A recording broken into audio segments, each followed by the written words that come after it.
IPL season 19ರ ಮೊದಲ ಪಂದ್ಯ ಇವತ್ತು ಚಿನ್ನಸ್ವಾಮಿ ಸ್ಟೇಡಿಯಂನಲ್ಲಿ ನಡೀತಾ ಇದೆ. ಚಿನ್ನಸ್ವಾಮಿ ಸ್ಟೇಡಿಯಂನಲ್ಲಿ 10 ತಿಂಗಳ ನಂತರ ಕ್ರಿಕೆಟ್ ಪಂದ್ಯ ನಡೀತಾ ಇದ್ದು, ಹಾಲಿ ಚಾಂಪಿಯನ್ ಆರ್ಸಿಬಿ ಮತ್ತು ಸನ್ ರೈಸರ್ಸ್ ಹೈದರಾಬಾದ್ ನಡುವೆ ಇವತ್ತು ಮೊದಲ ಪಂದ್ಯ ರಾತ್ರಿ 7:30ಕ್ಕೆ ಶುರುವಾಗ್ತಾ ಇದೆ. ಈಗಾಗಲೇ ಫ್ಯಾನ್ಸ್ ಗಳು ತುಂಬಾ ಕುತೂಹಲದಿಂದ ಕಾಯ್ತಾ ಇದ್ರೆ, ಇತ್ತ ಚಾಂಪಿಯನ್ಸ್ ಆದ ಜೋಶ್ನಲ್ಲಿ ಆರ್ಸಿಬಿ ಮೊದಲ ಪಂದ್ಯಕ್ಕೆ ರೆಡಿ ಆಗ್ತಾ ಇದೆ.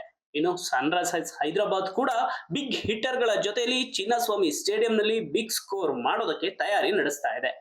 ಇನ್ನು ಆರ್ಸಿಬಿಗೆ ಆರಂಭಿಕ ಪಂದ್ಯದಲ್ಲಿಯೇ ದೊಡ್ಡ ಆಘಾತ ಉಂಟಾಗಿದೆ. ಆರ್ಸಿಬಿಯ ಪ್ರಮುಖ 3 ವೇಗಿಗಳು ಆರ್ಸಿಬಿಗೆ ಅಲಭ್ಯರಾಗಿದ್ದಾರೆ. ಹೀಗಾಗಿ ಆರ್ಸಿಬಿಗೆ ಮೊದಲ ಪಂದ್ಯದಲ್ಲಿ ಕೊಂಚ ಹಿನ್ನಡೆ ಆಗೋ ಅನುಭವ ಆಗ್ತಾ ಇದೆ. ಹೌದು, ಸದ್ಯ ಜಾಶ್ ಹೇಜಲ್ವುಡ್ ಆರ್ಸಿಬಿ ತಂಡವನ್ನ ಸೇರ್ಕೊಂಡಿದ್ರು ಸಹ ಮೊದಲ ಪಂದ್ಯ ಆಡ್ತಾ ಇಲ್ಲ. ಇದ್ರ ಬಗ್ಗೆ ಈಗಾಗಲೇ ಆಂಡಿ ಫ್ಲವರ್ ಕ್ಲಾರಿಟಿ ಕೊಟ್ಟಿದ್ದು, ಮೊದಲ ಪಂದ್ಯವನ್ನ ಜಾಶ್ ಹೇಜಲ್ವುಡ್ ಆಡ್ತಾ ಇಲ್ಲ ಅನ್ನೋದ್ರ ಬಗ್ಗೆ ಹೇಳ್ಕೊಂಡಿದ್ದಾರೆ. ಇನ್ನು ನುವಾನ್ ತುಷಾರ ಫಿಟ್ನೆಸ್ ಕ್ಲಿಯರೆನ್ಸ್ ಸಿಗದೆ ಇರೋ ಕಾರಣದಿಂದಾಗಿ ಆರ್ಸಿಬಿ ತಂಡವನ್ನ ಇನ್ನೂ ಸೇರ್ಕೊಂಡಿಲ್ಲ. ಈ ಕಡೆ ಯಶ್ ದಯಾಳ್ ಕೂಡ ವೈಯಕ್ತಿಕ ಸಮಸ್ಯೆಯಿಂದಾಗಿ ಆರ್ಸಿಬಿ ತಂಡಕ್ಕೆ ಅಲಭ್ಯರಾಗಿದ್ದಾರೆ. ಹಾಗಾಗಿ ಬೌಲಿಂಗ್ ವಿಭಾಗದಲ್ಲಿ ಎಲ್ಲೋ ಒಂದ್ ಕಡೆ ಆರ್ಸಿಬಿಗೆ ಕೊಂಚ ಹಿನ್ನಡೆಯಾಗಬಹುದು.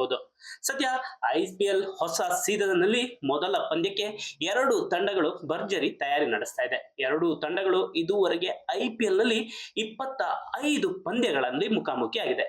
ಇದರಲ್ಲಿ ಆರ್ಸಿಬಿ 11 ಪಂದ್ಯಗಳಲ್ಲಿ ಗೆದ್ದಿದ್ರೆ, ಈ ಕಡೆ ಹೈದರಾಬಾದ್ ತಂಡ 13 ಪಂದ್ಯಗಳಲ್ಲಿ ಗೆಲುವನ್ನು ದಾಖಲಿಸಿದೆ. ಇನ್ನು ಆರ್ಸಿಬಿ ವಿರುದ್ಧ ಹೈದರಾಬಾದ್ ಇದೇ ಚಿನ್ನಸ್ವಾಮಿ ಸ್ಟೇಡಿಯಂನಲ್ಲಿ 287 ರನ್ಗಳ ಬೃಹತ್ ಮೊತ್ತವನ್ನ ಕಲೆ ಹಾಕಿತ್ತು. ಇನ್ನು ಹೈದರಾಬಾದ್ ವಿರುದ್ಧ ಆರ್ಸಿಬಿ ಅದೇ ಮ್ಯಾಚ್ ನಲ್ಲಿಯೇ 262 ರನ್ಗಳನ್ನ ಕಲೆ ಹಾಕಿತ್ತು. ಆಗ ದಿನೇಶ್ ಕಾರ್ತಿಕ್ ಅದ್ಭುತ ಬ್ಯಾಟಿಂಗ್ ಪ್ರದರ್ಶನ ನೀಡಿ ಆರ್ಸಿಬಿ ಅಭಿಮಾನಿಗಳ ಮನ ಗೆದ್ದಿದ್ರು. ಸದ್ಯ 2 ತಂಡಗಳು ಬಲಿಷ್ಠವಾಗಿ ಕಾಣ್ತಾ ಇದೆ. ಹಾಗಾಗಿ ಇಂದಿನ ಪಂದ್ಯದಲ್ಲಿ ಆರ್ಸಿಬಿ ಮತ್ತು ಹೈದರಾಬಾದ್ ಟಫ್ ಫೈಟ್ ಕೊಡೋದ್ರಲ್ಲಿ ಯಾವುದೇ ಡೌಟ್ ಇಲ್ಲ. ಹಾಗಾದ್ರೆ ಆರ್ಸಿಬಿ ತನ್ನ ಪ್ಲೇಯಿಂಗ್ 11 ನಲ್ಲಿ ಇವತ್ತಿನ ಪಂದ್ಯದಲ್ಲಿ ಯಾರನ್ನೆಲ್ಲ ಆಡಿಸಬಹುದು? 3 ಪ್ರಮುಖ ವೇಗಿಗಳು ಇಲ್ಲ. ಹಾಗಾಗಿ ಆರ್ಸಿಬಿಯ ಪ್ಲೇಯಿಂಗ್ 11 ಹೇಗಿರುತ್ತೆ ಅನ್ನೋದನ್ನ ನೋಡ್ತಾ ಹೋದ್ರೆ, ಇನ್ನೇನು ಓಪನರ್ ಗಳಾಗಿ ನಮ್ಮ ಕಿಂಗ್ ಕೊಹ್ಲಿ ಅವರು ಇದ್ದೇ ಇರ್ತಾರೆ. ಅವ್ರ ಜೊತೆಯಲ್ಲಿ ಫಿಲ್ ಸಾಲ್ಟ್ ಅವರು ಕ್ರೀಸ್ಗೆ ಎಂಟ್ರಿ ಕೊಡ್ತಾರೆ. ಇನ್ನು 3ನೇ ಕ್ರಮಾಂಕದಲ್ಲಿ ಕಳೆದ ಬಾರಿ ಆಡದಂತೆ ದೇವದತ್ ಪಡಿಕ್ಕಲ್ ಆಡೋ ಸಾಧ್ಯತೆ ಹೆಚ್ಚಾಗೇ ಇದೆ. ಇನ್ನು ನಾಯಕ ರಜತ್ ಪಾಟಿದಾರ್ ಅವರು 4ನೇ ಕ್ರಮಾಂಕದಲ್ಲಿ ಬಂದ್ರೆ, 5ನೇ ಕ್ರಮಾಂಕದಲ್ಲಿ wicket keeper batsman Jitesh Sharma ಬರ್ತಾರೆ.